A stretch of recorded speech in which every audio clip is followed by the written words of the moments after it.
태국과 캄보디아가 휴전협정을 맺었지만 그 과정은 결코 깔끔하지 않았습니다. 외교 무대에서 반복되던 수치와 선전, 카탈로그 속 성능은 첫 실전의 포연 앞에서 가차없이 검증됐습니다. 캄보디아 전장에서 벌어진 한 장면은 이 냉혹한 진실을 단번에 보여줬습니다.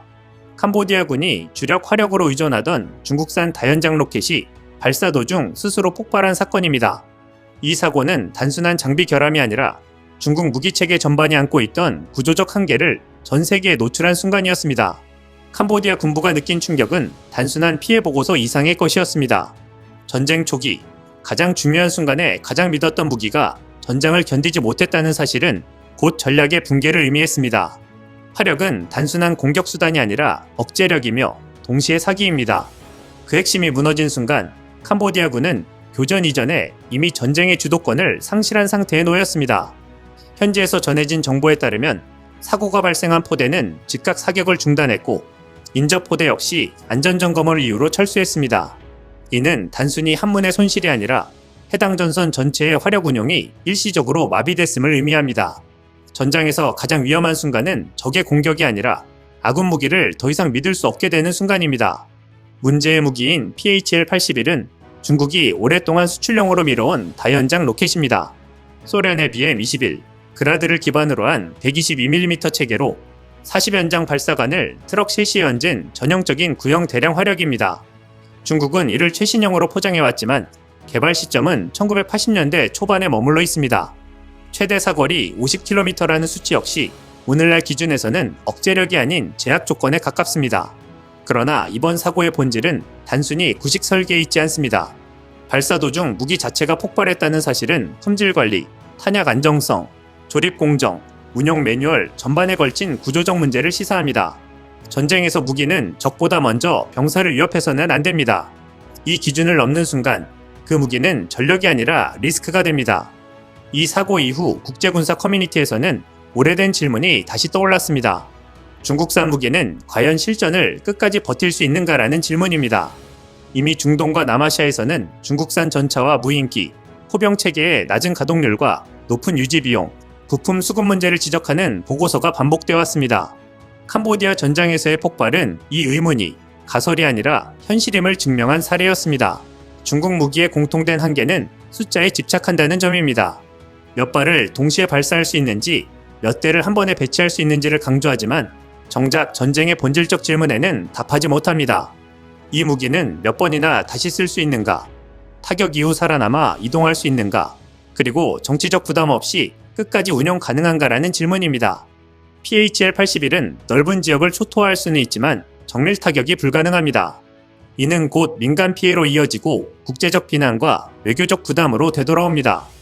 발사 직후 위치가 노출돼 대포병 타격에 취약하다는 점 역시 치명적인 약점입니다. 단기간의 위력은 있을지 몰라도 지속 가능한 전쟁을 전제로 한 체계는 아니었습니다. 이 지점에서 자연스럽게 하나의 질문이 떠오릅니다. 현대 전장에서 살아남는 화력은 어떤 모습이어야 하는가라는 질문입니다. 이 물음에 대한 대비되는 해답이 바로 한국의 다연장 로켓 천무입니다. 천무는 단순히 사거리가 더 긴 로켓이 아니라 화력 운용 개념 자체를 다시 설계한 체계입니다. 230mm급 로켓을 기본으로 하되 임무에 따라 다양한 탄종을 모듈 방식으로 운용할 수 있도록 설계됐습니다. 최대 사거리는 80km급에서 시작해 개량형은 290km급 전술 유도탄까지 확장됐습니다. 중요한 점은 이 모든 탄종이 동일한 발사 플랫폼에서 운용된다는 사실입니다. 천무의 핵심은 정밀도와 생존성입니다. 유도 로켓을 통해 목표 좌표를 정확히 타격하고 C4라이 체계와 연동해 실시간 표적 정보를 공유합니다.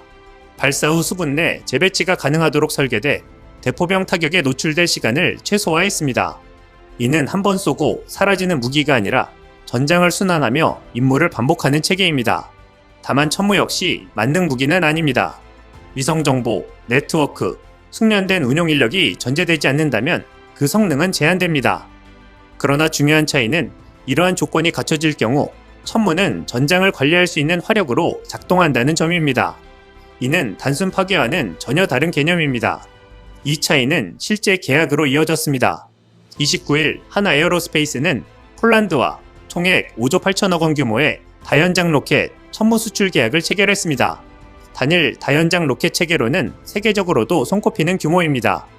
폴란드는 러시아와 국경을 맞댄 나토 최전선 국가로 우크라이나 전쟁 이후 가장 냉정한 기준으로 무기를 평가하는 위치에 있습니다.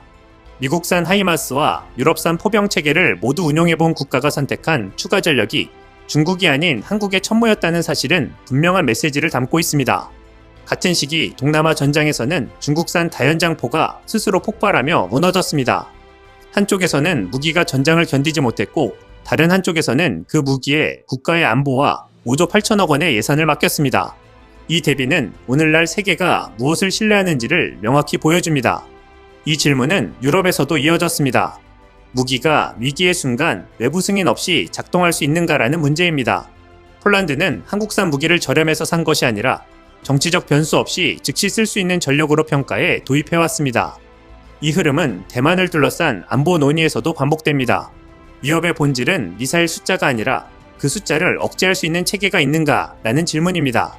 최대 80km급 화력을 가진 하이마스만으로는 해협 너머 중국 연안의 항만과 집결지를 충분히 압박하기 어렵다는 지적이 나오는 이유입니다.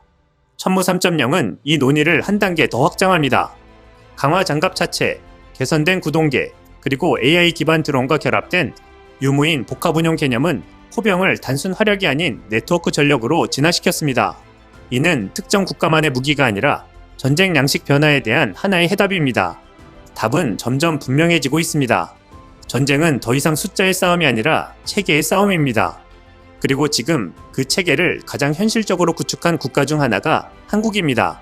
천무는 완벽한 무기가 아니라 전쟁을 끝까지 감당할 수 있는 조건을 가장 먼저 갖춘 체계입니다. 바로 그 점이 한국 방산이 더 이상 추격자가 아니라 기준으로 불리기 시작한 이유입니다. 이 변화는 주변국의 군사기획에도 영향을 미치고 있습니다.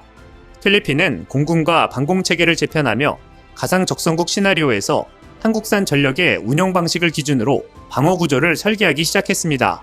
이는 한국과의 충돌을 전제로 한 것이 아니라 한국 무기가 기준점이 됐음을 의미합니다. 과거에는 한국이 미국과 중국 무기를 분석하던 위치였다면 이제는 주변국이 한국 무기를 기준으로 예산과 전략을 짜는 단계로 넘어왔습니다. 북한의 미사일 공개 방식과도 대비됩니다. 북한은 미사일을 전시하며 공포를 확산시키지만 한국은 운용 개념과 체계를 공개하지 않는 방식으로 억제력을 유지합니다. 공개하지 않는 것이 곧 억제력인 단계에 도달한 것입니다. 세계 방산 시장에서 한국 무기에 대한 인식이 달라진 이유도 여기에 있습니다. 에스토니아, 노르웨이, 중동 국가들이 한국산 화력 체계를 적극적으로 도입하거나 검토하고 있습니다. 이들 국가는 단순히 무기를 구매하는 것이 아니라 전쟁을 끝까지 감당할 수 있는 시스템을 선택하고 있습니다. 캄보디아 전장에서 터진 중국산 다연장포의 폭발은 세계 방산 시장에 던져진 질문입니다. 화려한 선정과 저렴한 가격이 과연 전쟁에서 생존을 보장하는가라는 질문입니다. 폴란드가 한국산 무기를 선택한 이유는 가격이 아니라 즉시 전력화 가능한 실전성이었습니다. 그러나 FA-50 GF를 전투기급으로 개량하려던 계획은 미국의 에임 120 통합 거부와 A사 지연, 비용 상승으로 철회됐습니다.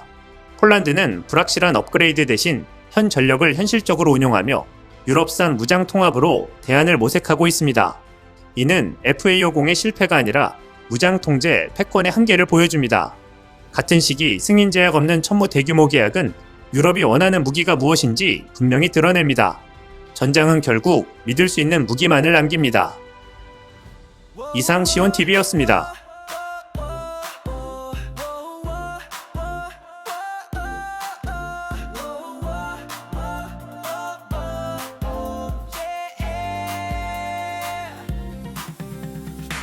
우리가 빛이다 세상을 비춘다 한마음으로 외쳐 진실을 향해